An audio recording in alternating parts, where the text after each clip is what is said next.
musical, linguistic objects.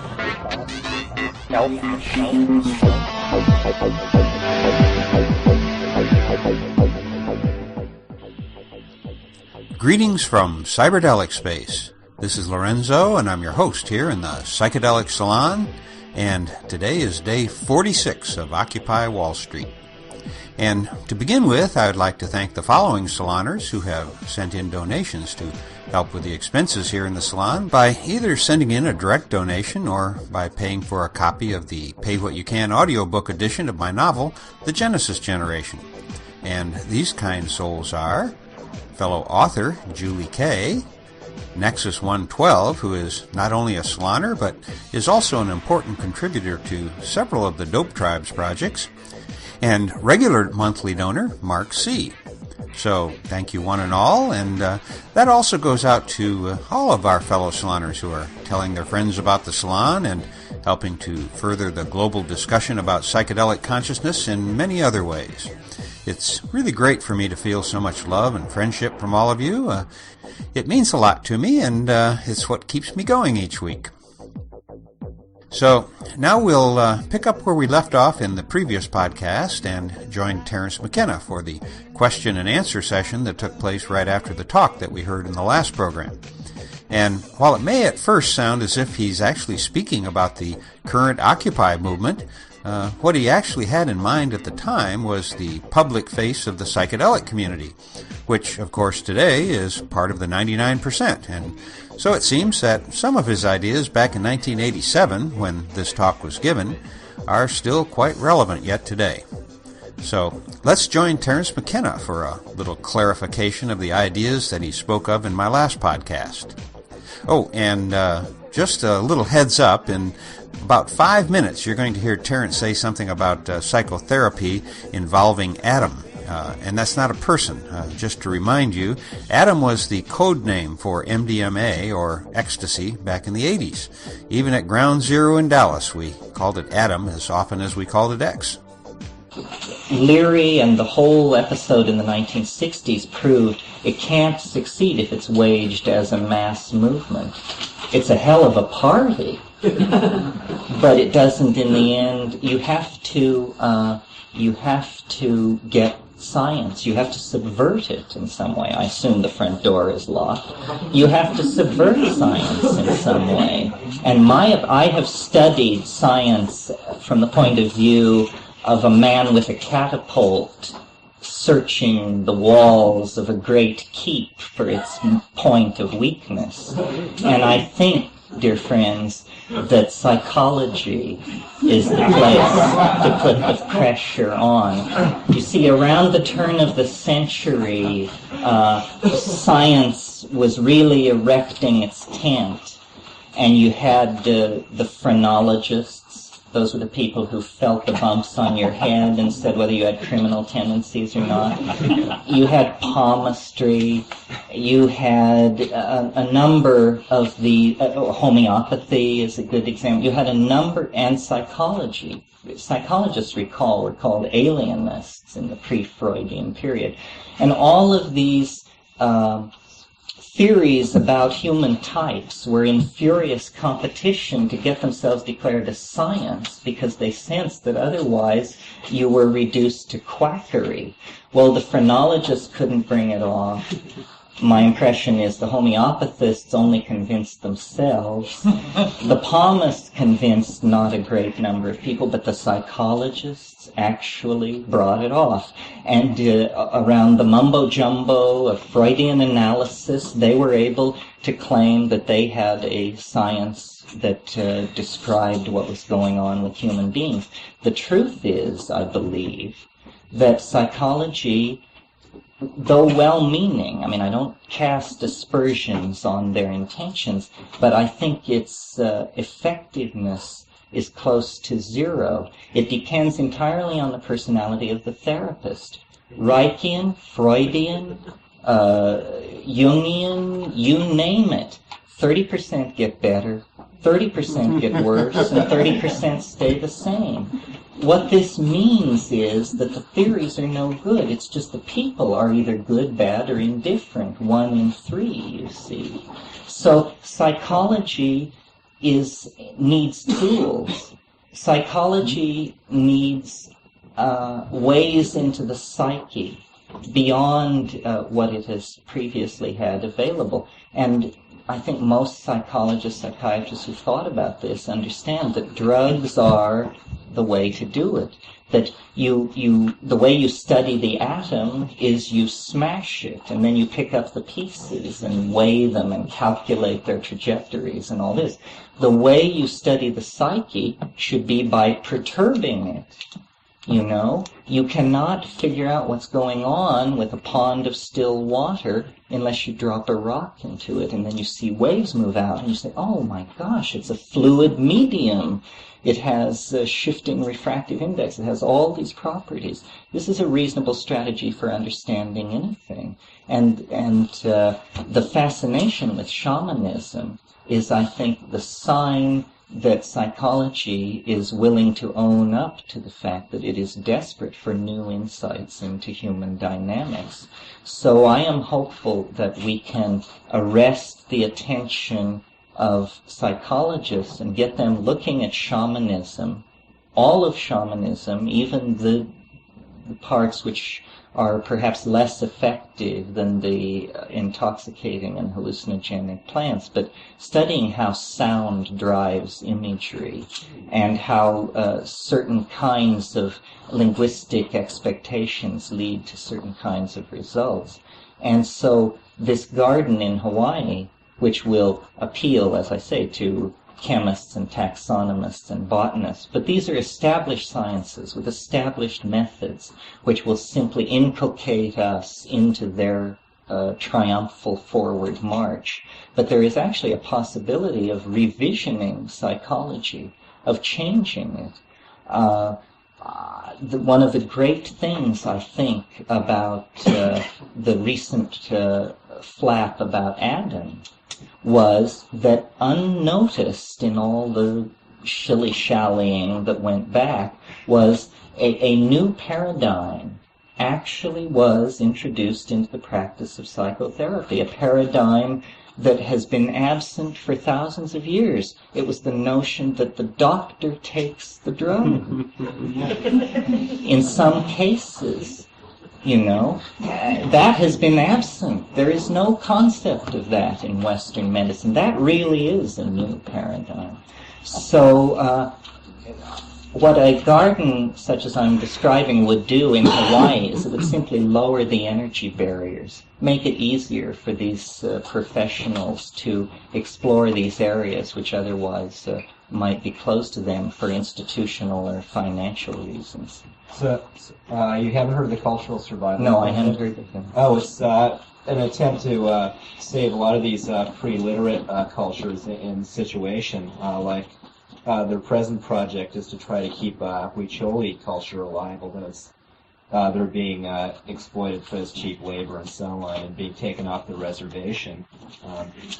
Well, see, I'm ambivalent about that. I mean, I think it's a very strange kind of cultural chauvinism which goes to somebody else and says, you know, you're a museum piece, and we're going to give you a 500,000-acre reserve, and we're not going to let anybody bring metal or transistor radio so that your wonderful culture can be preserved. I think that what has to be preserved is the knowledge, you know, because it's impossible to stop the forward march of information. I mean, it is, even today when you go to the Amazon, you go miles and miles and miles up these rivers, and the people are hardly wearing any clothes, and there's only one motorboat on the river, and they've never seen an automobile, but everybody's carrying transistor radios and can get the London fix on gold at a flick of the switch, you know, and how do you stop it? It permeates everything. So rather than try to halt the inevitable globalization of electronic culture, I think we should furiously try to preserve the information and interview everybody and then do what we can with it. Otherwise, it becomes a kind of cultural chauvinism. Well, I'm not sure if all cultures want to be assimilated, really. Well, but what culture ever got to vote in the past? You know, it's a problem. I agree, because I am not enamored of this culture. I think it's tremendously dynamic. I think it is transitional to a culture of star flight and psychological depth. But, you know, this is the chaos at the end of history. This is the accumulation of 10,000 years of muddling through with progressively, you know, we are deep in the woods at this point. And the proof of that is the fact that our religion, which is science, has bequeathed to us our arsenal of hydrogen weapons. I mean, our religion has betrayed us into the valley of dry bones that T.S. Eliot anticipated in The Wasteland. The well has gone dry. And what we do about this, I'm not sure. But I have said, sitting in this chair, that what the 20th century is about is an effort to recover our origins. That in the same way that the Renaissance steadied itself in the face of the inevitability of modern times was by harking back to Greek and Rome and translating Plato and the dramatists and trying to realize the ideals of Greek aesthetics and Roman law. What we are trying to do in the 20th century is realize the meaning of because our culture crisis is so much deeper, where we are casting back to is 20, 30,000 years into the past. This is why Freud and Auschwitz and modern art and rock and roll and sexual permissiveness and drug taking and all of these things, we are trying to understand and culturally revivify in a modern context that time of origins. And it's real rocky. We don't know how all this is going to come out because there's so much we don't know about the constraints on the situation. Yeah. I wonder if you know, or anyone here may know, what Larry and Lily refer to as vitamin K. Is that a common plant or something? No, that's an entirely synthetic compound that is an anesthetic in ordinary medical usage, but that in sub-anesthetic doses is a mind-altering drug. I'm not sure I would call it a psychedelic, but, you know, one man's psychedelic is another man's... Do you know what it is, or what... It's ketamine. I mean, ketamine, it's related to PCP, it's an anesthetic. Oh, they take that? Different strokes for different folks. Yeah. Terrence, without trivializing it, it sounds to me what you've got is a real good candidate for the Big Black thing in 2001. One problem I have, though, is that, as you said, you're taking off from orthodox evolutionary biology, and I may be wrong about this, but one of my impressions of that viewpoint is, one of the assumptions of that viewpoint is a denial of the phenomenon of consciousness in non-human species. So I'm not sure how your theory would relate to, for example, dolphin intelligence or speculating free consciousness or any things along those lines. Well, now let's see if I understand you right. Consciousness is a very difficult thing to recognize. And dolphin consciousness, tree consciousness, these things are for dolphins and trees. It's very, very hard to bridge the gap between the species. I mean, I think the task of finding the extraterrestrial is not so much, it's a task of recognizing it when you find it, you know. I'm not suggesting that it's necessary that the mushroom be an extraterrestrial intelligence for all of this to have happened. If psilocybin only increases visual acuity, it could have given sufficient dominance to this pack hunting primate adaptation as opposed to the root-eating gorilla type adaptation to give it dominance. And then I think a plus for the theory and the kicker is this weird thing which it does to language, and the fact that another pressure on developing language is this pack hunting lifestyle. So to my mind, it all falls together so neatly that it has a certain kind of logical momentum. But you're very right, and it's important when talking about evolution to remember that the cardinal dictum of Darwinian mechanics is that there is no teleology. That means evolution is not moving toward something. All notion of purpose has to be given up. It isn't that things evolve or move toward higher forms. It's just that things complexify. And this complexification gives rise to what we define as higher forms.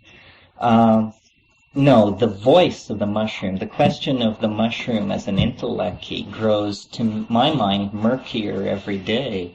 I mean, I used to firmly believe it was simply an extraterrestrial and that we were going to have to come to terms with the fact that in the ecology of this planet there was another minded species, but that it was just so different from us that the task was to cognize it, and that it in fact had probably been intelligent and on this planet longer than we had. And then I was willing at one time to entertain a sort of Jungian, it's the oversoul, the collective unconscious, or personified as a psychopompic archetype which teaches. But this is like conjuring. This doesn't explain anything. This is just some kind of stream of gobbledygook. I mean, Jung talks about autonomous psychic complexes which have escaped the control of the ego.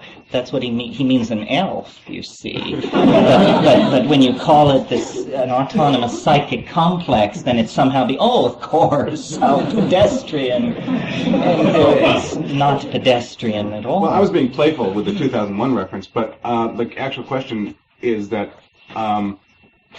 dolphins, as an example, in my view, have demonstrable intelligence and have something approaching culture. Do you think they had their own mushroom? Or no, or do you think that's not, or think is that in fact that, not necessary to the development of that type of intelligence? No, I don't think it is necessary. First of all, I'm not sure they're intelligent. If they are, there's ample spans of time. I mean, they were land animals, and then they went back to the sea, and it's really hard to realize how much time there has been for these changes to go on. As to culture is sort of a shock wave which follows behind language. Language or culture is fossilized language. And one of the reasons that I think these psychedelic compounds still are important is because they catalyze the evolution of language. And that very directly issues into a catalysis of culture. I see the whole world we're living in as basically the legacy of LSD. What it did to language in the 1960s is now visible as culture in the 1980s. You see, we don't realize that when you don't have language, you have instead reality. And that when you take a piece of reality and put a word to it, this is like a process of fossilization. The original thing is completely dissolved away, and mimicking it and left in its place is a template of it, a pseudomorph of the original thing. Well, first you have a word for one thing, and then you have a word for another thing, and pretty soon, like a choral creature, you have completely erected a symbolic reality. It stretches from the moment of the Big Bang to the heat death of the universe. You can explain everything, but this explanation has somehow precluded any kind of involvement with it. And we're living inside this. What is real is not the walls, the streets, the buildings, and the electrical wiring. What is real are the linguistic structures which allow such things to come into existence. And I think that these psychedelic compounds, these psychedelic plants, catalyze language. This is why before history, or before modern history, the shaman was always connected with the notion of poetics. It was realized that what real shamanism is in the aesthetic expression of it, not the curing expression of it, what shamanism was language work, stretching the envelope. Isn't that what engineers call it when they design a plane which can go a certain speed and then they go 1 mile faster? This is what the shaman tries to do. He tries to stretch the envelope of the linguistic context, and over thousands and thousands of years of doing this, you arrive where we are. We have the legacy, and science is certainly an expression of the shamanic thing. I mean, the dreams of the alchemists of the 16th century have been entirely realized in the technical accomplishments of the 20th century. I mean, we do convert base metals to gold. We do create diamonds out of ashes and all of these things. But it turns out it wasn't the literalizing of these things that was so illuminating and inspiring to our humanness. It was the creation of the linguistic models. Then it became trivial when someone actually did it. That's like a misunderstanding, One more short one. What's the time frame on this? There's a couple, 3 million years between the first upright walking bands and the right. You have the panel. original aridity 3 million years ago, and then you have the growth of the grasslands. Really, you don't have a lot happening until 10,000 years ago. That's where we begin to see that all the elements are in place, and that this has probably been going on for a long, long time. This is post-Neanderthal, basically. Yes, very recent. Did I mention that in the Tassili Plateau of southern Algeria, there are cave paintings which have never been commented upon, so far as I'm aware, by any orthodox anthropologist, which clearly show human beings dancing, holding mushrooms in their hand, racing in a kind of round dance in one case, and then in another instance, a single human figure wearing a kind of bone apron and with mushrooms sprouting out of the body and with mushrooms clutched in the hands. And this is the earliest and only evidence of mushroom use that we have from Africa, but it's very conclusive. The massive growth in brain size has occurred over the past 30,000 years. In other words, within the time frame when all of these elements would have been present on the African veldt.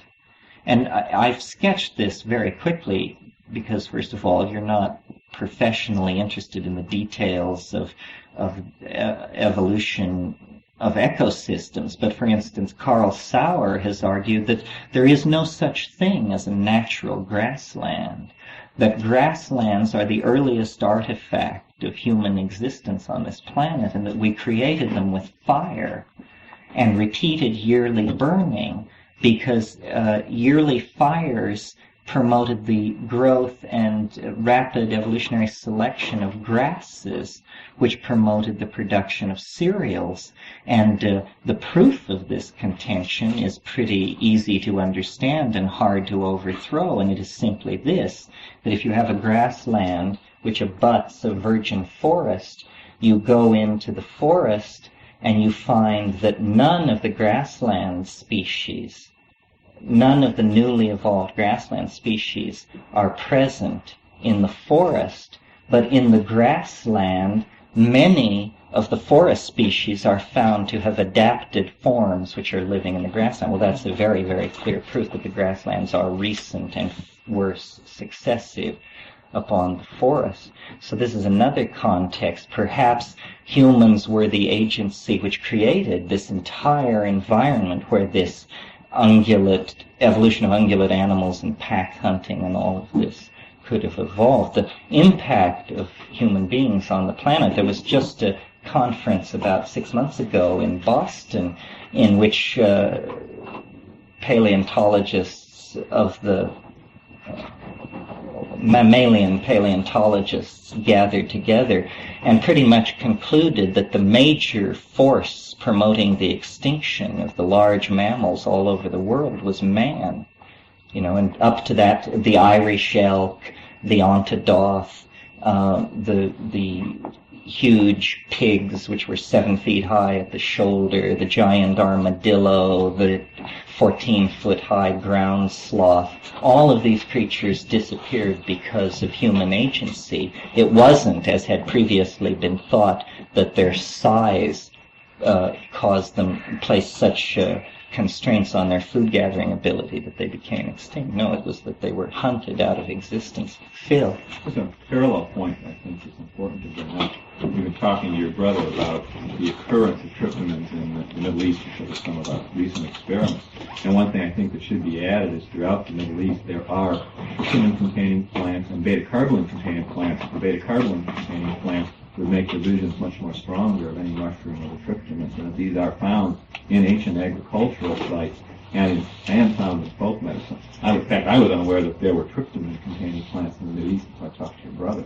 Yes, I simplified the story and I concentrated on Africa because Africa is thought to be the point of origin where all this hominoid speciation went on. But you're correct, there could be other plants which could synergize this, or in the New World you have a completely different situation where different plants, Banisteriopsis caapi, or morning glories, or peyote, or the other psilocybin-containing mushrooms, would have worked the same kinds of effects on culture, but you don't have quite the coincidence of events or of factors necessary for the kind of scenario I've sketched out. You need the grasslands, you need the pack hunting style of life, and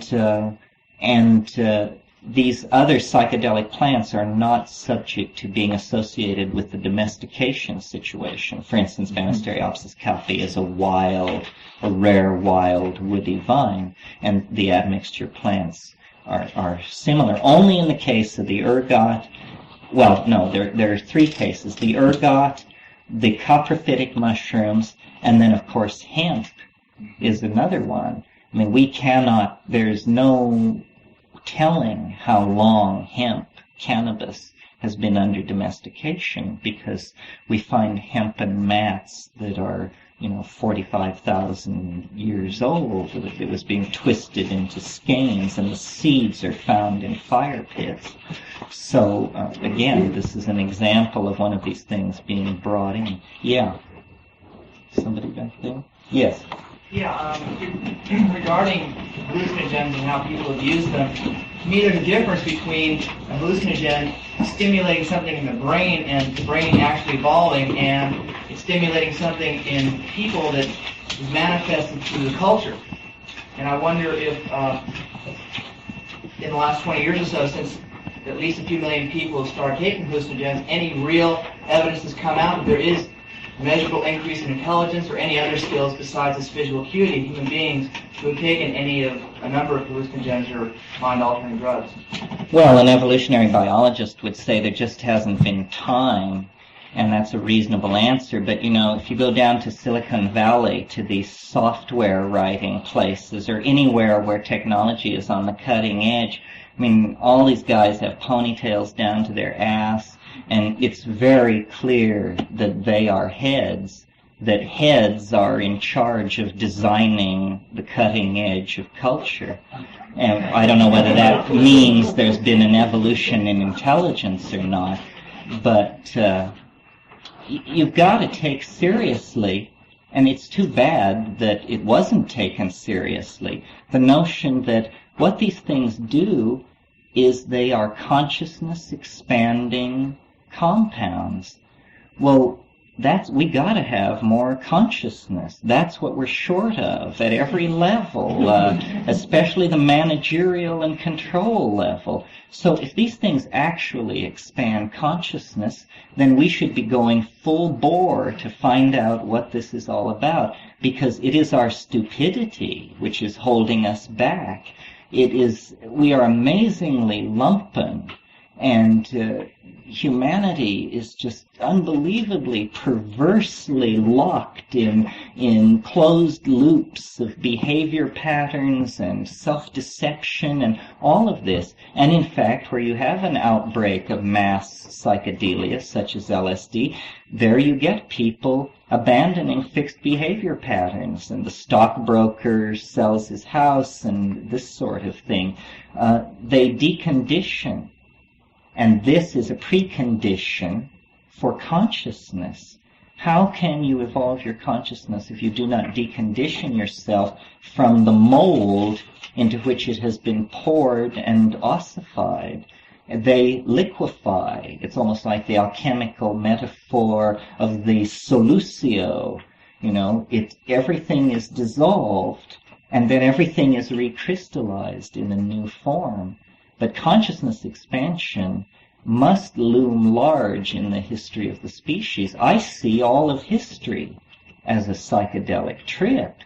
If by psychedelic trip we mean an experience of consciousness expansion that ascends through successive levels. This is a trip which has lasted 1,500 generations. And we are not the same people who began it. They were all sitting around scratching and picking fleas. We have carried through the legacy because of the ability to epigenetically encode information so that the experience of each generation could be saved and passed on in the form of records of some sort to the next generation. We have amassed a vast amount of consciously expressed material. The problem is we're not making good use of it. In a microcosm, I think it was William James who said, it's fine that we line our rooms with books, but if we don't read those books, we're no better off than our cats and dogs. And this is sort of what the psychedelic experience is an invitation to. It's an invitation to read the Akashic records, the real books, the books that have accumulated in hyperspace out of the blood, sweat, and tears of 1,500 generations of explorers. We are the inheritors of that legacy. They have carried us from monkeyhood to within 15 or 20 years of star flight, machine intelligence, genetic immortality, so forth and so on. It would be a great pity if we were to drop the ball. And I think that blame would accrue rather directly upon us. We owe a debt to those people. The only way that the conquests, the pillaging, the dispersions of people, the pogroms, the only way the horror of history can be redeemed is by giving history a meaning, and the meaning has to somehow be commiserate with the toil and the suffering that was required to produce the situation where that meaning could be generated. So every successive generation of human beings has had this incrementally increasing responsibility and an incrementally increasing set of tools for righteously shouldering that responsibility. And this is our situation. It's simply that we are either the penultimate or the ultimate generation. There's an Irish prayer, may you be alive at the end of the world. Meaning, may you be a part of the transformation of transformations, which gives everything meaning. And I really believe it isn't going to go on for centuries, people. We aren't going to put standard stations on planets around Alpha Centauri, and we aren't going to export Tylenol to the stars. It isn't like that. It is accelerating at so rapid a rate that we are going to become unrecognizable to ourselves within the lifetimes of most people living in this room. So how do you come to terms with that? And how do you help everybody else come to terms with that? This is, I think, the dilemma of all of our lives. And, I've chosen to respond to it by centering in on these, the hallucinogenic, ecstatic experience. I couldn't have done otherwise. It seems to me obvious, but I suppose to Hitler, National Socialism seemed the obvious solution. So I'm not saying follow me. I'm saying we all have to respond in some way to this legacy, this responsibility, and this challenge. And if there is anything on this earth which expands consciousness, it should be fully and exhaustively explored without cultural bias, without fear or prejudice. And talks like this, people like yourselves, we are, a small, thin voice in the wind, but it has to be said because it seems to be right. Yeah. Then why are you going to do this under the reach of American jurisdiction? You mean why not do it in another country? Well, why not do it under American jurisdiction?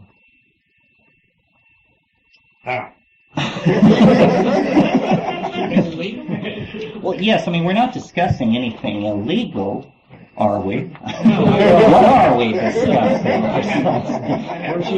I'm advocating that all these ethnomedically significant plants need to be preserved so that professionals will have an opportunity to sort through them. The issue of consciousness expansion is just like the issue of your sexual conduct. It's nobody's business. Surely your mind must be the most private part of your body, and it should be treated as such. So on one level I'm talking about almost political and societal programs. Let's preserve plants. Let's preserve folklore for professionals. But there are no professionals in the field of self-exploration. That's everybody's job. You all are PhDs in consciousness exploration, or if you're not, you should be, because what else have you got going? Yes. I was concerned myself about the legality of keeping your garden or distributing its products. Are you going to differentiate between mushrooms that are not legal to have or give or sell? Or yes, no, I'm not really. We wrote a book years ago on the cultivation of mushrooms, and I consider that work pretty much finished. And I'm much more concerned about these very obscure plants, higher plants, not fungi, but higher. They haven't made it legal yet. No, they're not illegal. They're virtually unknown to science. What we're talking about is tracking down rumors and that sort of thing. No, it's not necessary to break any laws to explore the fringes of psychobotany. Laws only are passed against drugs in response to epidemic outbreaks of usage. The compounds I'm interested in are totally unavailable and no one's ever heard of them anyway. And that's where the interest lies. I certainly wish that it were legally possible for professionals to do research on the effects of all psychedelic drugs in the context of medical research. But apparently this is not to be. And so this is then a different approach, saying, okay, we are not asking that something which is illegal be declared legal, or that something which is illegal be exceptions be made for researchers. I think this is fruitless. I think the Adam thing proved that. I think Adam was extremely efficacious for therapy. I think the case for its use in therapy was brilliantly made. I think the people who made the case were extremely sincere, and I think that they just got kicked all over the board because they didn't realize that sincerity doesn't count, and it's not about making a reasonable case to reasonable people. You're going up against a much more draconian kind of thing. So no, I'm advocating an exploration of the botanical and ethnomedical fringes, and it doesn't involve any kind of legal issues at all in the present context. It's perfectly reasonable to go forward, and I think this is the way to do it, you know. Any other points? Yes. Yeah, I thought you'd, briefly relating to your last point, I thought you were doing some experimentation with iboga root, which containing ibogaine happens to be illegal. No, I've never experienced ibogaine. I'm very interested in it. Of course, if I ever did it, I would go to Gabon, where it's not only legal, but a tradition. But that wasn't one of the plants I have in mind. It would certainly be interesting. I know it's being used in studies of inhibiting heroin addiction and this kind of thing.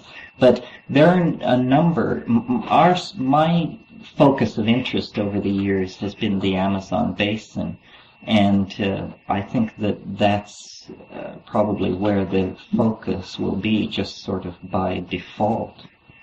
Yes, one of the interesting things, when Wasson tried to show that soma was Amanita muscaria, he ignored this very rich set of associations that Hindus have to cattle. I think that probably soma was not Amanita muscaria, but it was Stropharia cubensis. The interesting thing about soma, the god, because it was also a god as well as an intoxicant, was that it was a male lunar deity. And throughout the world, the moon is almost universally associated with the feminine. I believe there's a North American Indian tradition that associates the moon with masculinity, but in this Soma tradition, you get a masculine lunar figure, and then in Mesopotamia, in the god Nanar, or Sen, there is also a male lunar deity. He is the lunar goddess Sibyl is actually his daughter. He represents an earlier stratum of mythological material. So yes, one of the unsolved mysteries of ethnomedicine, which if anybody's looking for a project, is to go to India and try and find out exactly what the status of mushrooms is in India now and in prehistory. Hinduism was reformed quite radically a few centuries ago by the introduction of the Mahabharata. The Mahabharata specifically forbids eating mushrooms to high caste Brahmins. There is, in other words, a mycophobia there. And one of the puzzles of Wasson's theory of Soma, or anybody's theory of Soma for that matter, is if it was so wonderful, and when you read the 9th mandala of the Rig Veda, it is clearly wonderful. If it was so wonderful, then how could they have ever lost it? And I think the answer is probably it occurred through a series of stages. Originally, it was the orgiastic intoxicant of a general tribal group. Then, over time, it became the secret property of a priest class, and knowledge of it was much more restricted. And then there was a popular rebellion against the priestly hierarchy, and the priests and everything associated with them was swept away, and the mushroom went with it. This is the only scenario I can imagine where a psychedelic drug could actually be lost to a culture, other than massive disruption in contact with another culture. But it's very interesting. There are Aboriginal people in India, people not of the Indo-Aryan stock, or even of the Dravidian stock, but tribal people in Orissa and Bengal called the Santal. And they have, unlike the Orthodox Hindus, they have a tremendously rich mushroom vocabulary. They have hundreds of words for mushrooms. They recognize 50 species with common names. They eat 12 species. In other words, they appear to represent mycophilic culture that was extant in India before the Indo-Aryan invasions, and their relationship to psychedelic mushrooms has never been fully explored. They have a very interesting language where everything is designated male or female. Everything is given this designation except one thing in the entire universe, and it happens to be a mushroom. You're listening to the Psychedelic Salon, where people are changing their lives one thought at a time. And so, since I know that we have quite a few anthropologists among us here in the salon, maybe those last 10 minutes or so may have given you several ideas about areas of research that you might be interested in pursuing. Of course, getting a grant to study ancient psychedelic cultures right now may be a little hard to come by, but I'm sure that if you become passionate enough about finding the truth out about Soma, that, well, you'll find a way to do the research, I'm sure. So, did you hear anything new from the Bard McKenna this time?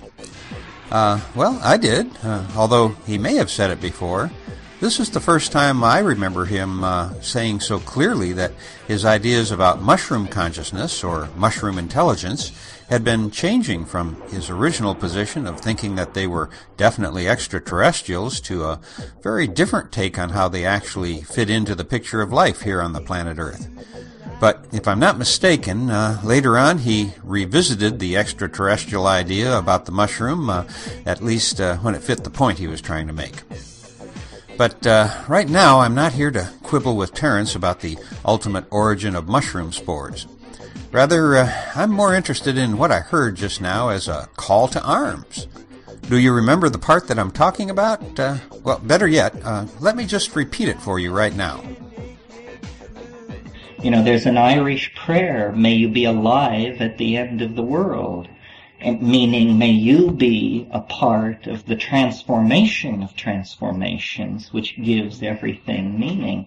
And I really believe it isn't going to go on for centuries, people. We aren't going to put standard stations on planets around Alpha Centauri, and we aren't going to export Tylenol to the stars. It isn't like that. It is accelerating at so rapid a rate that we are going to become unrecognizable to ourselves within the lifetimes of most people living in this room.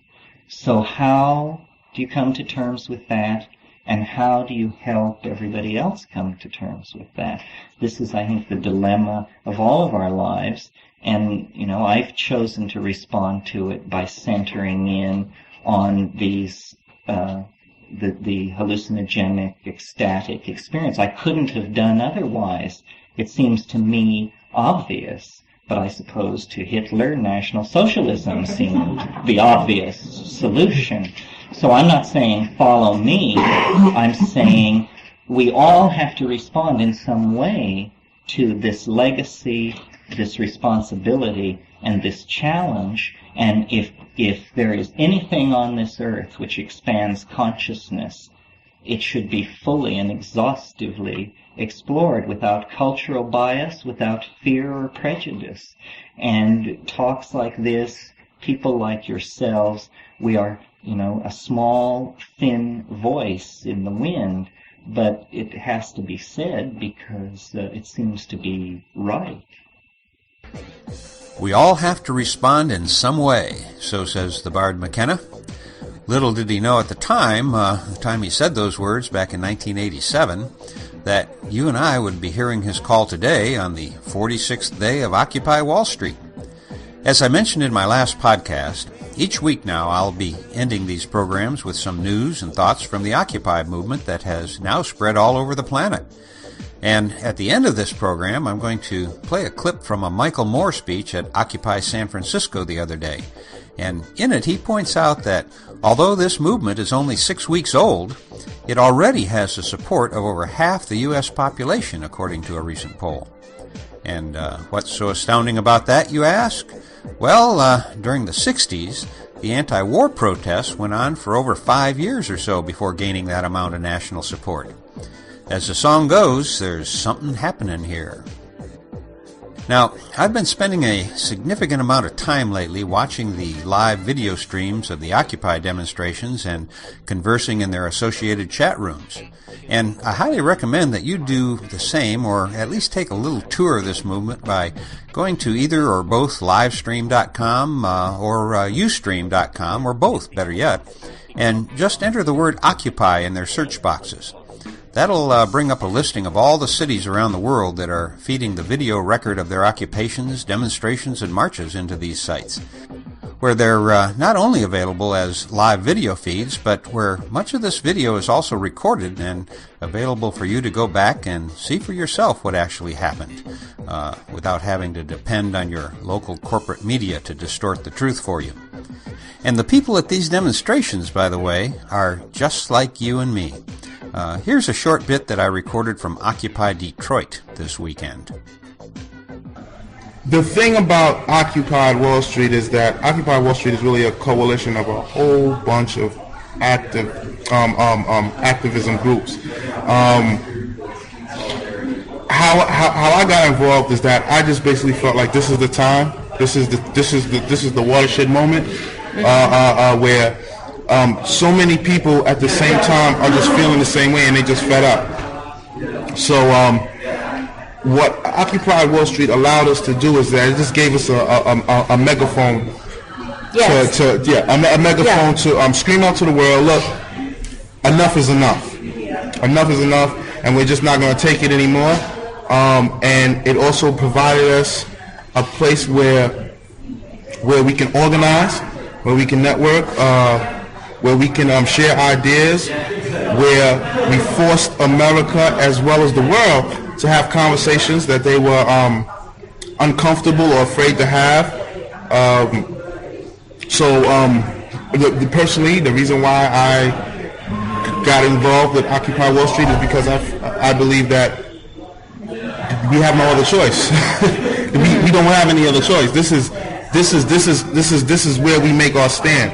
And it's going to be a long process, but we have to start somewhere. Mm-hmm. As the young man just said, it's going to be a long process, but we've got to start somewhere. Also, he said that the people just aren't going to take it anymore, which, of course, I'm sure brought that scene from the movie Network to your mind. You know the one? It's where that newscaster completely lost it and said, "I'm mad as hell and I'm not going to take it anymore." Well, life has now imitated art once again, because a guy named Dylan Ratigan, who hosts an American television show dealing with finance and politics, had a major meltdown that was equally entertaining as the one in the movie was. And for your listening pleasure right now, I'm going to play a clip of that meltdown. And as you're listening to it, keep in mind that this guy is a big-time financial pundit on a corporate network that is owned by the 1%.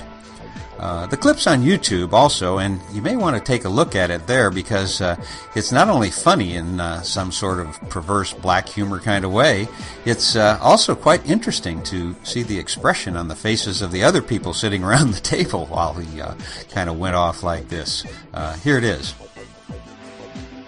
We owe $70 trillion. I understand that, but it goes you to you can't to sit walk here out and a say, $4 trillion solution, which is basically just a way for the Democrats to avoid dealing with this until 2017. I'm not here to talk about plans to deal with this till 2017. I'm saying we've got a real problem, and I'm tired of Republicans and Democrats who either want Republicans who want to burn the place to the ground, and Democrats, with all due respect, who want to offer a plan that gets it through their end of their second term of their presidency, and then screws me and my kids when it's over. And until we do that, we have to deal with the extraction that is at foot. It is the reason the financial markets are behaving the way they're behaving. That is a mathematical fact. This is not some opinion. This is a mathematical fact.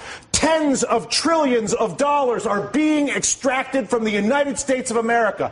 Democrats aren't doing it. Republicans are not doing it. An entire integrated system, financial system, trading system, taxing system that was created by both parties over a period of 2 decades is at work on our entire country right now. And we're sitting here arguing about whether we should do the $4 trillion plan that kicks the can down the road for the president for 2017 or burn the place to the ground, both of which are reckless, irresponsible, and stupid.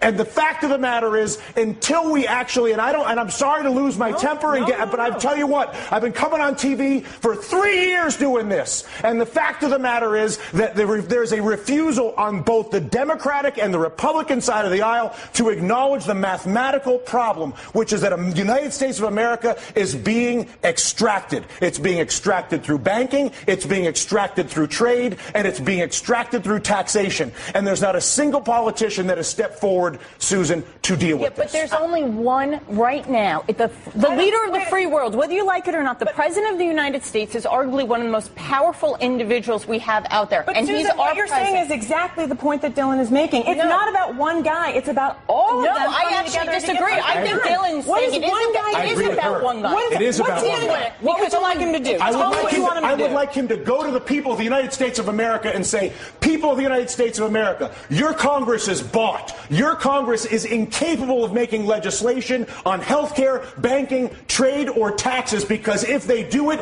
they will lose their political funding, and they won't do it. But I'm the President of the United States, and I won't have a country that is run by a bought Congress. So I'm not going to work with a bought Congress and try to be Mr. Big Guy. I'm working with the bought Congress. I'm going to abandon the bought Congress like Teddy Roosevelt did, and I'm going to go to the people of the United States and I'm going to say, you've got a bought Congress. And until we get rid of the bought Congress, which is Jimmy Williams' constant point, which is get the money out of politics, and until a president says that's the problem and says he's going to fix it, there is no policy that I can possibly see, no matter how brilliant your idea may be, or your idea, or my idea, or her idea, or your idea at home, is that idea will not happen as long as there's the capacity to basically fire a politician who disagrees with me by taking funding away from him. Is that a fair assessment? Money in politics is the root of all political evil. It is corruption at its worst. And until we step up and kick that out of the park, it's going to be the same system all and only the president could do that. We're going to keep you guys. The Congress has to do it too. The Congress has to do it too. But I'll tell you what. How bad does it have to get? How much money has to be extracted? How many things have to be heard? Down to brass tacks. Okay, physically, what do? You go and give a speech right now. Right now. Right now. You say. And then what happens tomorrow? Tomorrow, what happens is you begin the process of actually investing in solving the problem. So I come out and I say, how? I create an infrastructure bank with 2% blending immediately. There's that. Once I explain to people the problem, once I explain to you have cancer, once you understand how screwed up your trade, tax, and banking policies are, believe me, you will have no issue when I incorporate an infrastructure bank that I fund with repatriated offshore money that I bring in and then use to create 2% direct lending to every business in America, because when you realize that the banking system is fully corrupt and defrauding us, and I come out and say that, which is what I want my president to do, then at that exact moment I say, you know what, we got a screwed up situation here, people. You all know it, and now what? I'm going to admit it.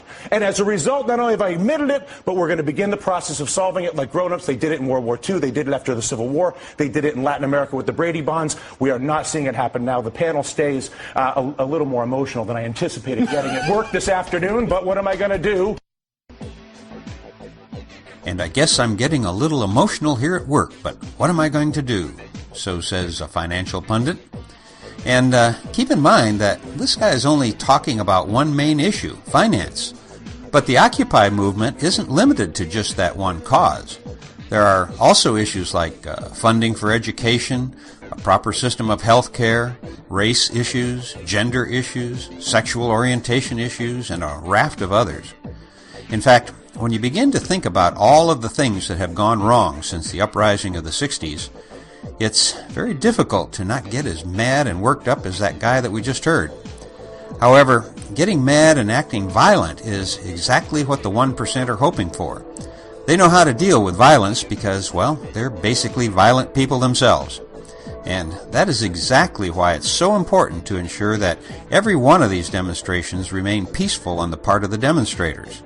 But rather than me say it, let's hear what Michael from Occupy Nashville has to say about the difference between terrorists and the Occupy movement. Now, I understand that they have a reason to be violent. They've been beaten and shot and bombed and imprisoned for 75 years now. But what they fail to understand is that they lose public sympathy you lose public sympathy when you do an act of terrorism. So terrorism is a stupid idea. Violence is a stupid idea. However, when the cameras see people being beaten who are not being violent, who are not fighting back, it goes around the world instantly. And that's what happened here 2 nights ago, 3 nights ago. The news cameras saw people who were clearly not going to lift a finger to defend themselves if they had been attacked by the police. And they were still arrested and ripped kind of violently apart from each other. And those images were very moving. And they went global. And the reason they went global is because they are so compelling. Because the people don't look like they have any desire to be violent. But when the police gather and we're standing there going, "Oh, fucking pigs!" Okay, well, that is a threat. So we shouldn't do that. We should be hollering out, "Hey, you're us, come and join us. Don't attack us. We're just like you." And this will disarm them. We had several state troopers break down in tears during, before, and after the arrests. Several were sent home, deemed incapable of exercising the order they were given. Now, that's an important thing to note. When the people who are told to attack you can't bring themselves to do it because they don't see you as a threat, that's good. That means we're winning. That's how we win. That's how Gandhi won. That's how Martin Luther King Jr. won. That's how Nelson Mandela won. That's how these great struggles are won. And that's something that we need to begin to spread to our brothers and sisters all across the nation. We need to teach the techniques on how to present yourself in a manner that it is completely understood without any shadow of a doubt that you will not be violent. Then if they do attack, watch it spread across the nation. Watch it spread across the globe. Watch those images go all over the world and into people's hearts and minds. And watch the swell of support grow. That's how we do it. That's how it's done. That's how it's always been done when it's successful. Oh, you brought out the heavier. You know? I mean, that's for trick-or-treaters. If you fancy yourself an army, you got to ask yourself, where's your guns? Where's your bomber planes? Where's your tanks? If you don't have these things, you're not an army. So don't try and be like one. Don't try and be like one. Be a movement that doesn't believe in violence, a movement that believes it can achieve without violence, a movement that knows it can change the world without lifting a hand in violence. That's how we win. That's how we win. A lot of people worry about agent provocateurs, people infiltrating your group, trying to steer an off message, trying to bring a violent element into the group. Don't worry about them. Invite them. Be open with everything you do. Transparency is what we're fighting for in our government, so we must also be transparent. We have no secrets. We're an open book for them to come and read, because we want them to know us. We want them to understand us. See, because we are moral. We are correct. And we will win. Join us. All right.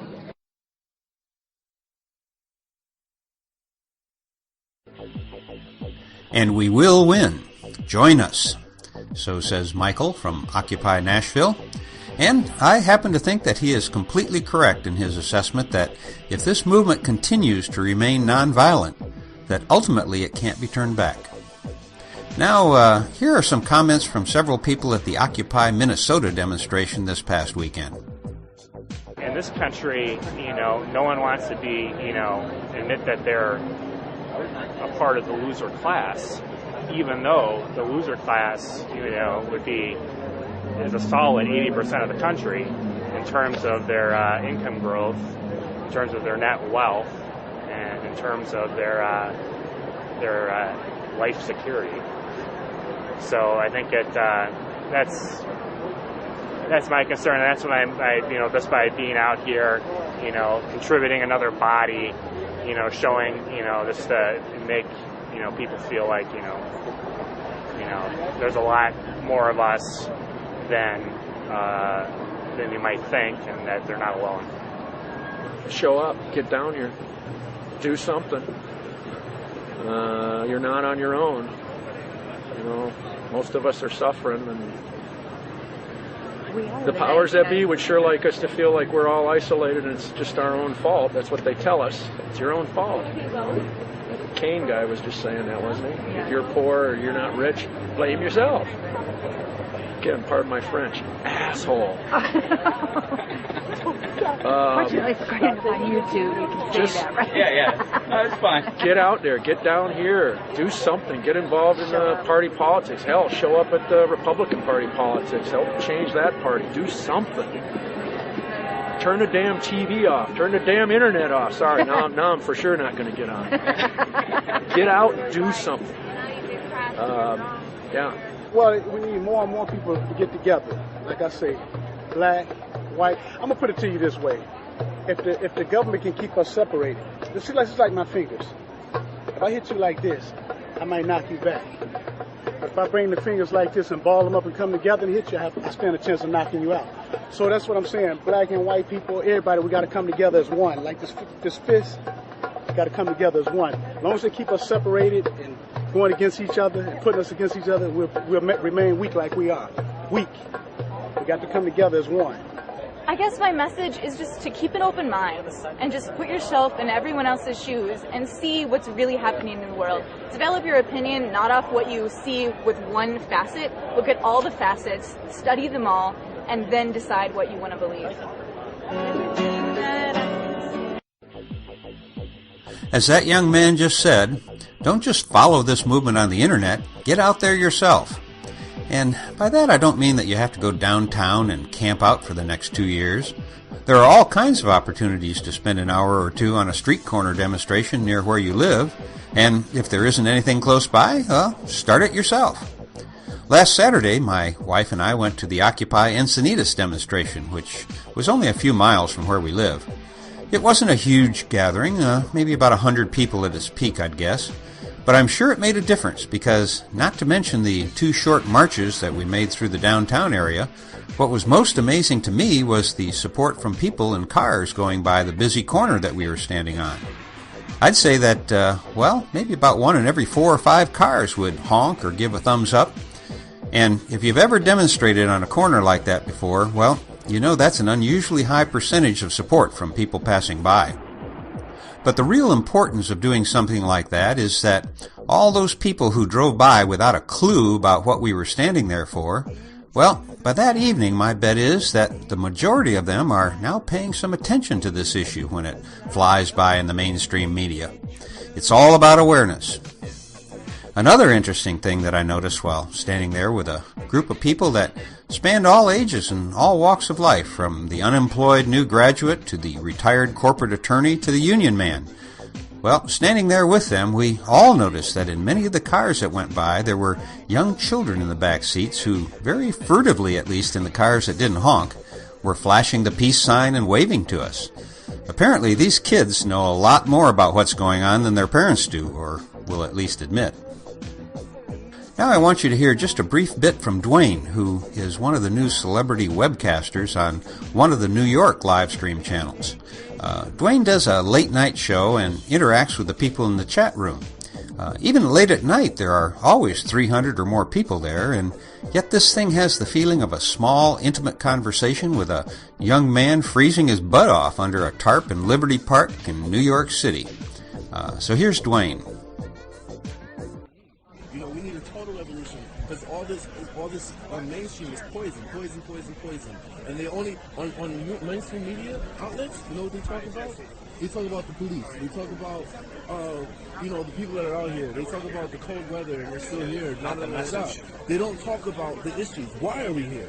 They don't talk about who's behind this. They don't talk about the wars that we're still fighting. They don't talk about, people losing their houses. They don't talk about the people who are sleeping on the streets. They don't talk about the police dropping off homeless people here. They don't talk about the police dropping off drug addicts and, drug dealers here in the park. They don't talk about that. So we need to take as people. Has that been videoed? Is that actually videoed? We have witnesses. We have plenty of witnesses. And Rikers Island stopped when they take the people out. It's 2 blocks away now. So if they're coming here, you guys have everybody's got a camera, everybody's got a cell phone. That's what we do. We document. You document everything? We try to document as much as we can. And tell them about the guy who climbed up the scaffolding. You're creating your own media. Yes. You don't need regular media. You care about regular media. That's correct. No, we do not care at all about. We do not need the regular media to get this out at all. We are creating our own media. We use social media. We use live stream. We use YouTube, and that's where people are getting objective journalism. That's where people are going to find the truth out, not through these pundit lapdogs that they call the mainstream media. Exactly. Oh, I love that. Puppets. No, you got it. CNN this morning was condescending. I got to be very blunt with you. They were condescending. Some guy wrote, "You have no leaders. You're going to be inept. You don't have a core thing, and you're going to dissipate and fade away because you don't have any. Because we don't have any leader in any which way." And they just don't want to acknowledge our demands. They won't acknowledge them. No. You know why we don't have demands? Because we don't need nothing from anybody else. That's right. Eventually this thing right here is going to be self-sustaining. When you put this in an area where you can grow your own crops, where you can grow your own food, this is self-sustaining. You can even have people come out here and build and knit sweaters. Terrorists have demands. That's right. That's a very good quote. Because I always felt in my heart that a change needed to be made. I've been part of this struggle almost my whole life. Struggling at home, struggling with, we struggle to eat food sometimes. I've been homeless. At 16 years old, my parents were foreclosed on. My father's been unemployed since then. My father hasn't had a real job since we left New York, or we left Virginia, and I was about 12 years old. He's been job here, job there, and he's a licensed contractor. A licensed electrician. What did this do to you when you cut? Why? So they must have done something. They didn't go try to get some job on the Wall Street, get some. No, not at all. Insurance company job. I'm not the insurance company. You decided to do this. Yeah, because I'm passionate about helping people. I'm passionate about, inspiring something in somebody else, because that's what happened to me, and I thought that was the most beautiful thing that ever happened to me. As an artist, I had my own inspirations as a kid, poets and writers and actors and whatever it may be. I was inspired, and in my heart that blossomed something beautiful. And I always, my entire life since that happened, I wanted to do the same for somebody else, whether it be jumping in front of a bus or, just inspiring with the word. So whatever, that's why I'm here, because it opens a door and an opportunity for me to come out and help somebody, speak up, say something. As Dwayne just said, we've all got to speak up, to say something. And someone who has been speaking up for many, many years now, and who had an awful lot to do with everything that is now underway, including the coining of the powerful phrase, "We are the 99%, is the anthropologist and author of the important new book, Debt, the First 5,000 Years, David Graeber. And I'll try to remember to put up some links to his work when I post the program notes for this podcast. Now, I don't have any audio clips of David Graeber speaking, but I would like to read just a few lines from a recent essay he wrote for The Guardian. We are watching the beginnings of the defiant self-assertion of a new generation of Americans. A generation who are looking forward to finishing their education with no jobs, no future, but still saddled with enormous and unforgivable debt. Most, I found, were of working class or otherwise modest backgrounds. Kids who did exactly what they were told they should. Studied, got into college, and are now not just being punished for it, but humiliated, faced with a life of being treated as deadbeats, moral reprobates. Is it really surprising that they would like to have a word with the financial magnates who stole their future?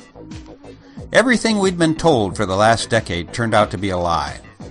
Markets did not run themselves. Creators of financial instruments were not infallible geniuses, and debts did not really need to be repaid. In fact, money itself was revealed to be a political instrument, trillions of dollars of which could be whisked in or out of existence overnight if governments or central banks required it.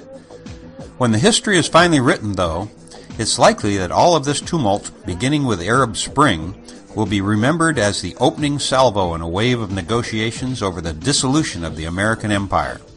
30 years of relentless prioritizing of propaganda over substance and snuffing out anything that might look like a political basis for opposition might make the prospects for the young protesters look bleak.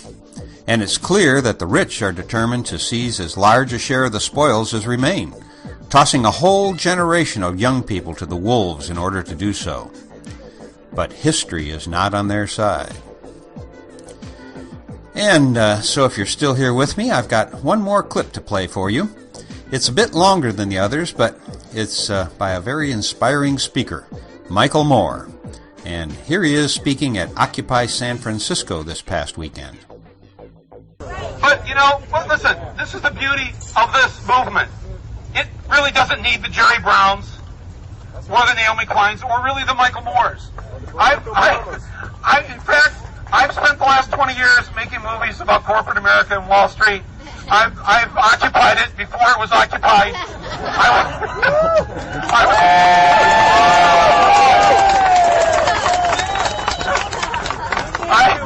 I was arrested there. I was arrested there with Rage Against the Machine about 10 years ago. And I'll tell you, this is a hell of a lot better than just me and four guys in a rock band trying to get arrested when it's happening all over the country. It's so huge, and the police forces don't know what to do about it because the people outnumber their force, their violent force. Can't stop. I was over in Oakland yesterday. The police have backed down. The police are nowhere to be found.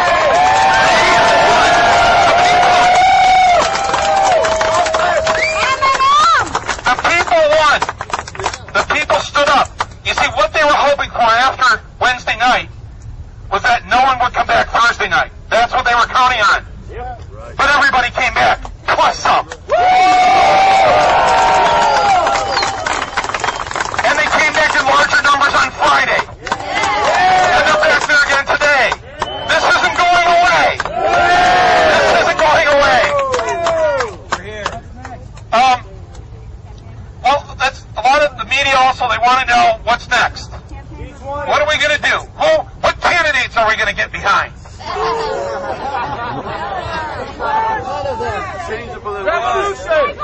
Yeah. Let me explain the derisive laughter that you just heard.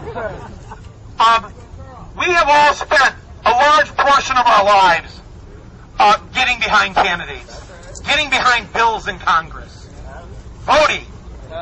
And I'm not saying that we're not gonna stop voting, but we are no longer going to depend on the old model of getting something done. That hasn't worked. And I mean, if we can actually elect Barack Obama to the presidency, something like that would never happen in my lifetime. Even with that, today 13 American soldiers killed in Afghanistan. All right? The war is still going on. What is that war? Why is that still going on? That is not why he was elected to the White House. He's made Bush's war Obama's war. We all understood he inherited a huge mess given to him by Bush. The economy, the wars. But he was elected to do something about it.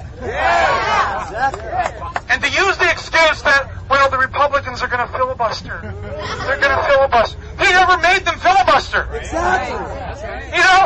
just went, they've already sent us a note saying they're going to filibuster. Okay, well, we better not do anything now.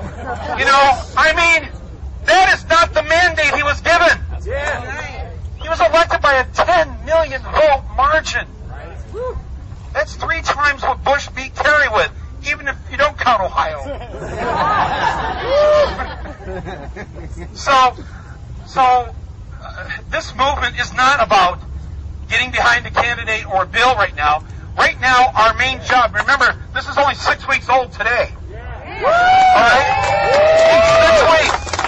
Just 6 weeks old, this movement already has, according to the National Journal, the support of 50 99% of the American people.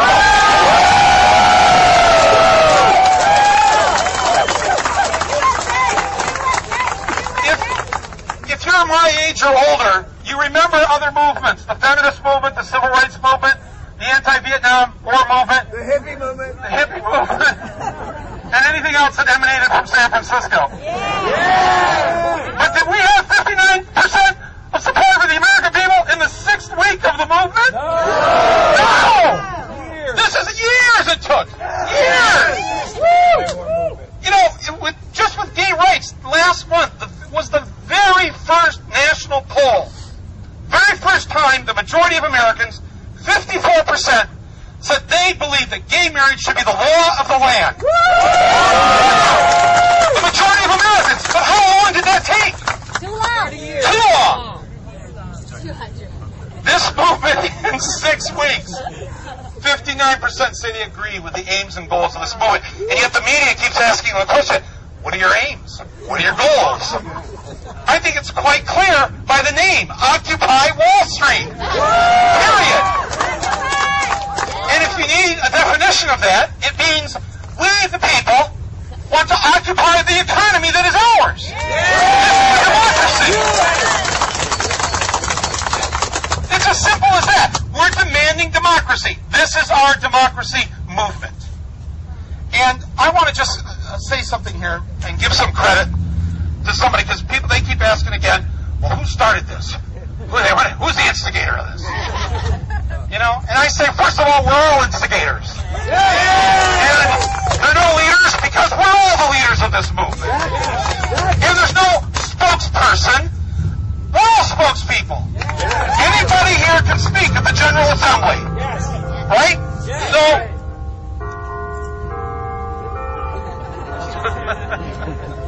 That's the truth.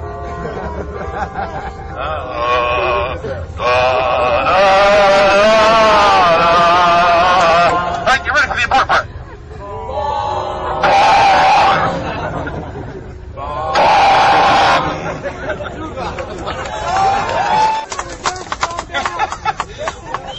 Oh, Michael Moore was singing the time today. What's happened to him? Oh, thank you so much. Just sit here. Go with the flow, Michael. I wore a sweatshirt today because I figured I was in San Francisco. And there's only like 5 warm days out of the year here. But this turned out to be a nice one, didn't it? No, I wanted to say something about, if they're trying to find out who instigated this. We owe a lot to the Arab Spring and the democracy movements that were and are taking place across the Arab world. And we owe a lot to that young man in Tunisia who couldn't take it anymore and set himself on fire to make this statement that really ignited this movement. But even before that, what got him upset, what got him politically charged, was that he read the truth about the corruption of his own government that was supplied to him by WikiLeaks. And where did WikiLeaks get that information? Allegedly. From a young private, a gay soldier by the name of Bradley Manning. Let's give it up to Bradley Manning.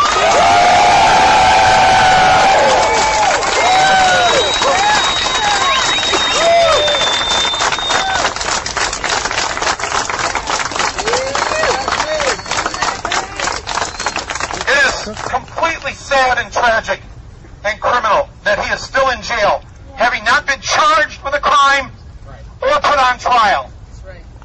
After doing a very brave thing that when you draw the connecting lines from A to B to C, we're here in part today because of his courage. And we must not forget that. Will you promise me that? Yeah. We should rename this Bradley Manning Plaza. Bradley Manning Plaza, that's a good idea. Here we go. Can we try to reach some consensus on this? People in favor?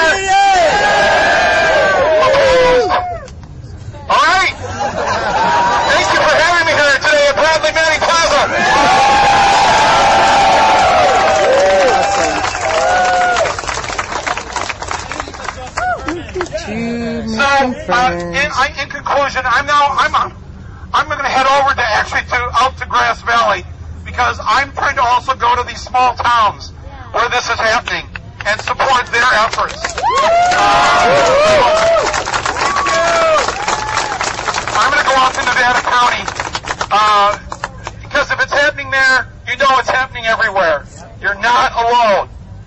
And if people ask you, well, what has this accomplished? Occupy SF. What has this accomplished? It's already had some incredible victories. Victory number one, it has killed despair. Despair that so many Americans have felt. So many people thinking there's no way out of this. I'm alone, or it's just me and a few friends. Now they've seen across the country that they're not alone, that they are in fact in the majority. This movement has eliminated that feeling of despair. The second thing it's done, it has killed apathy. It has killed apathy. There are so many people who haven't been involved, who've just been sitting at home, angry and upset, but figuring, what can I do? A question that should never be asked in a democracy. What can I do? In the sense of, in other words, there's nothing I can do. That is over. That is over. People, every week this thing builds. Every week it grows. Because people are coming out of that place of apathy. The third thing that this has done is it has changed the national discussion. They don't talk about the debt ceiling anymore, do they? Or the deficit. That was just 6 weeks ago. That's what they were talking about 6 weeks ago. That's gone now, isn't it? This is what they're talking about. Issues of this. That is what they're talking about. You helped to change that. So, remember, this is just the infancy of this movement. And remember, too, that it's good that it's not, quote, organized. I think that's been its success, in fact. So, beware of any group or individuals who want to co-opt this or turn it into a left Tea Party. Don't compare us to the Tea Party. That's something funded by the Koch brothers. All right? This is supported by the majority of the American people. Never forget that. So, I know we're in a General Assembly here, and we need to let other people speak. Everybody in this park has a story to tell.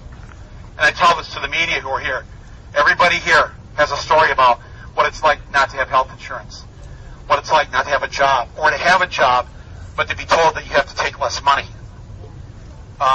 People in this park know what it's like to have their house underwater.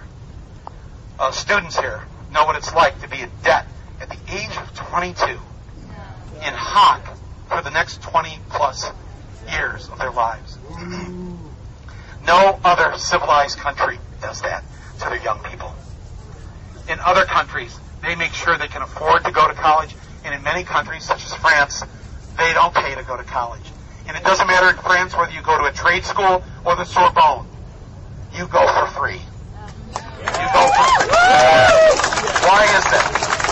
I mean, you have to pay for your books, and there's a few fees. In fact, they will have demonstrations over, a fee raise of 20 euros. But why do the French do that? Are they better than us? I don't think so. I mean, as human beings, right? We're all human beings. We're all basically good at our core. So why do the French do this? They do it because they want to live in a society that's not only civilized, that not only treats each other well, but a society that can get better. You can't get better if you have an uneducated country. If you have a lousy education, things will not advance and get better. We will not fix the things we need to fix if we keep a population ignorant and stupid. 40 million functional illiterate adults works in the benefit of those who are in charge of this country. And this must be stopped.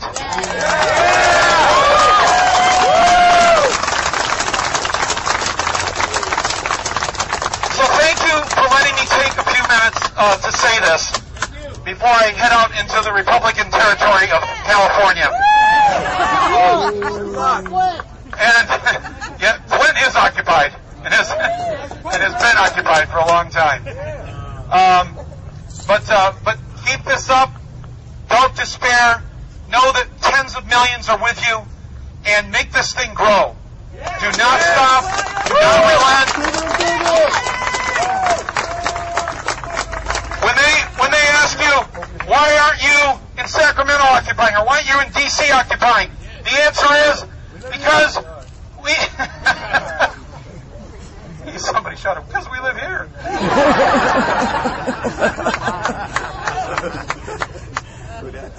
It's because the California corporations that are headquartered here in San Francisco, they call the shots for Sacramento. Why waste your time right now in Sacramento talking to the servants of their masters? You're here. All right? We're not in D.C. We're on Wall Street because that's who pays for the politicians in D.C. Why waste your time with the middleman? We have taken it to the source. You have taken it to the source. You have done something that is going to be historic. Thank you for being here. Thank you, Occupy City.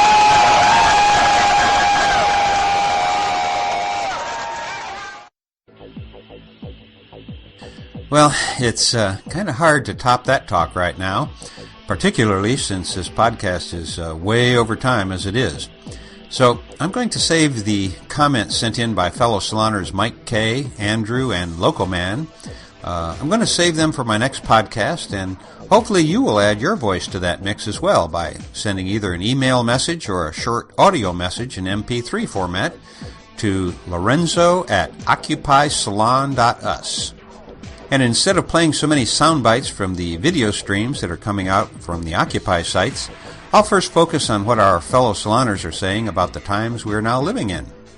And by the way, thanks to fellow podcaster Joe Metheny of the G-Spot podcast, my next few programs are going to feature the one and only Robert Anton Wilson. I haven't heard these talks yet myself, and so they'll be coming out soon, since I can hardly wait to hear them.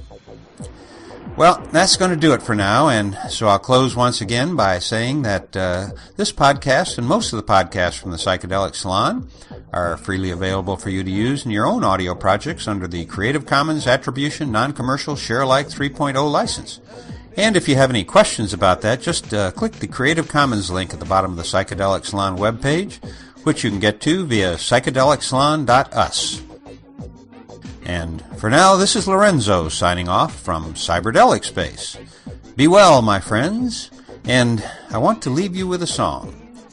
As I see it, this isn't a revolution that's taking place, it's an evolution. You know, revolutions are often violent and seldom do more than replace one set of one percenters with another batch of them. Whereas in this ongoing evolution that is now underway, well, we aren't just changing the officers on the bridge of the Titanic. We're jumping ship and searching for an entirely new vessel to carry us across the oceans of the future. And in my opinion, every good evolution needs some good music. And this tune I first heard in my friend Lefty's podcast number 121 from Lefty's Lounge on the Cannabis Podcast Network at dopefiend.co.uk. It's by Twisted Sister and it's called We're Not Gonna Take It, which may be a perfect anthem for these times.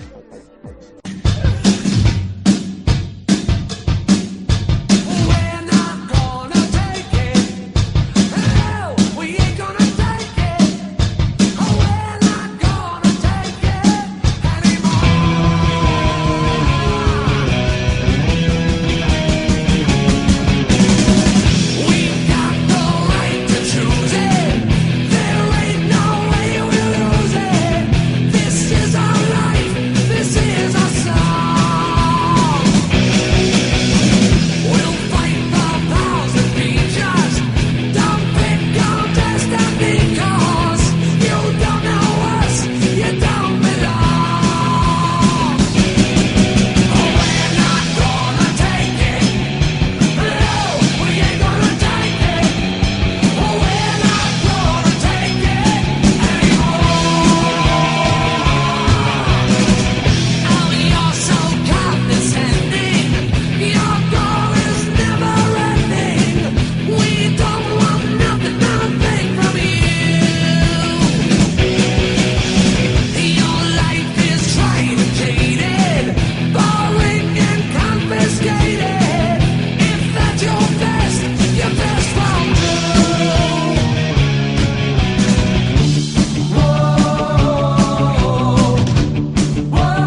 there's an Irish prayer, may you be alive at the end of the world, meaning may you be a part of the transformation of transformations, which gives everything meaning. So I'm not saying follow me, I'm saying we all have to respond in some way to this legacy, this responsibility, and this challenge.